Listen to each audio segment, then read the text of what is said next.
and that is backbiting. Topic 1. The harms of backbiting and ways to avoid it. What is backbiting? First of all, what do we think backbiting is? C. Backbiting. It's a sin of the tongue that we often don't even consider a sin. Backbiting does not mean that you tell lies about someone. That is a very big sin. Backbiting is when you say something about someone that if it were told to the person in front of you, or if they heard it themselves, they would feel bad. And remember, even if that thing is true, in Islam, it will still be called backbiting. For example, you say about a friend, she is very angry. Or say about a relative, there is something wrong with her. She is like this.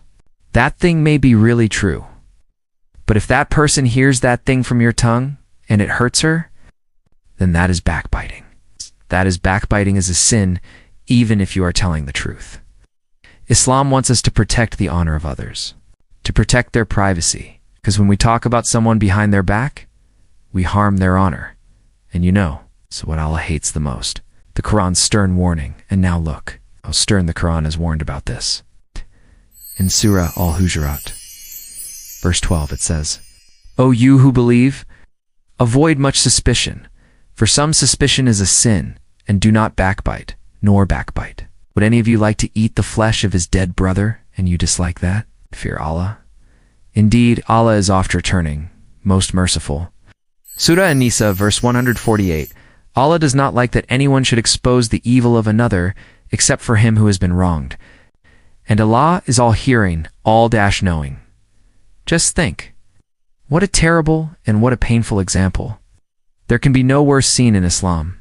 Someone eats the flesh of his dead brother. Why does Allah describe this scene? So that we can understand that backbiting is not a small sign. It is not just a sign of the tongue. It eats away at the goodness within a person and destroys good deeds. 3 major harms of backbiting. It is a sin that corrupts the heart and soul. Hardness of heart. Harm related to the heart. The first major harm is hardness of heart. See, a person who is busy looking at the faults of others never treats his own heart. Our heart becomes hard when we keep counting the faults of others, keep talking about others, and stop taking our own account. Such a heart becomes empty of light, and then gradually a person stops hearing the voice within himself. This is why backbiting robs the heart of mercy and gentleness, weakening of relationships, loss of relationships. The second loss is the weakening of relationships. Backbiting eats away at love. You talk about someone, and that talk reaches them. Then suspicion arises in the heart. Suspicion arises. And then, no matter how strong the relationship is, becomes rifts. Often the distances that arise in homes, families, and friends are mostly caused by backbiting. One wrong thing, one bitter sentence, breaks the entire relationship. And the truth is that the person who backbites forgets after a few moments, but the person about whom it is done never forgets from the heart. Loss of good deeds, loss of the hereafter, and the third, the biggest loss is the loss of good deeds. On the day of judgment, a person will think that he has done a lot of worship, prayed, gave charity, fasted, but when the reckoning begins, it will be known that his good deeds were given to those people whom he used to backbite in the world.